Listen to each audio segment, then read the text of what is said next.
I'm Willie with the Basement Kings. We're in Lowen Oak, Texas, where we're on our bunker project. And I want you to take a look at the vastness of this area.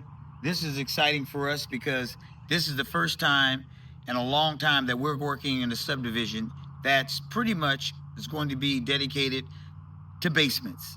Now, this one right here is unique for the fact that, as you can tell, there's no house here.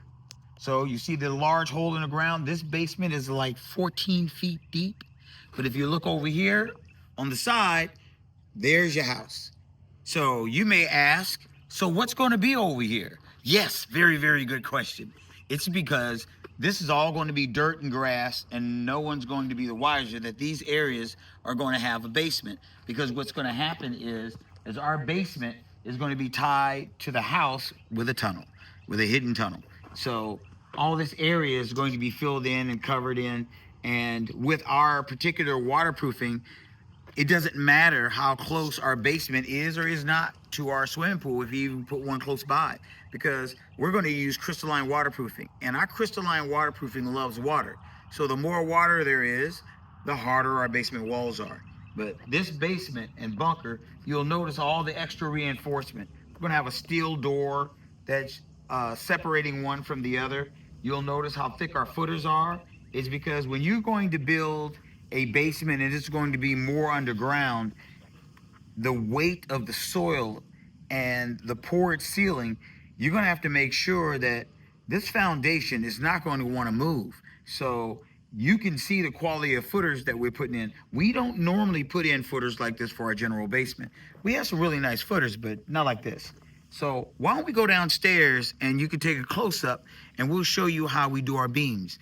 We tie our rebar in, and they're just in bulk because we want to make sure they're reinforced. Let's go downstairs. We are down here in our bunker. And down here in our bunker, you can see our steel reinforcement.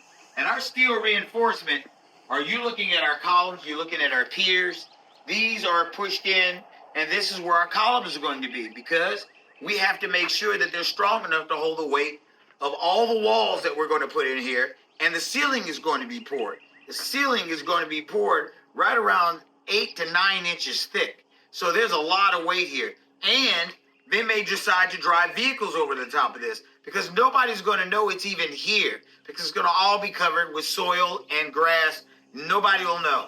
And the section over here is going to be our tunnel. And the tunnel is going to go directly into the basement, and no one will be able to see it. So you'll be able to go in and out, and then this will be the main bunker area. We'll have a sump over there on that other side. See the excavation portion? Well, the reason that we have excavated this is because this is going to be where we're going to have our escape hatch. So, other than that small area that comes up, it'll still be sealed and closed, but very, very few people will even know it's here. We're going to do part of this subdivision just this way. So, that's what makes it so exciting, is because it's not one basement and then maybe we go 5 or 10 miles up the road, or maybe even to the next city. But here, we're liable to have anywhere between 10 to 15 basements. And across the street, we even going to have a much better project. But I'm not going to tell you about it because you have to wait so you can see it. But if it's a basement and it's in Texas, the Basement Kings can do it. You look at these footers, you'll see how wide our footers are. And our footers are custom for the basement that we're building. People keep asking why there are not more basements. It's because the basement should be soil Pacific. Now, we have another section over here, and I'm going to walk you over it. I'm going to take you over it so you can see another basement. Because here we go again. This area is full. So we're going to walk down because we've already finished excavating. Today, we just got through pouring our footers here. And tomorrow, we'll be framing over. So we'll get a chance to show you what we're going to look like. Hello, thanks for watching. If you like our video, then please subscribe or visit us at thebasementkings.net. Thank you and have an excellent day.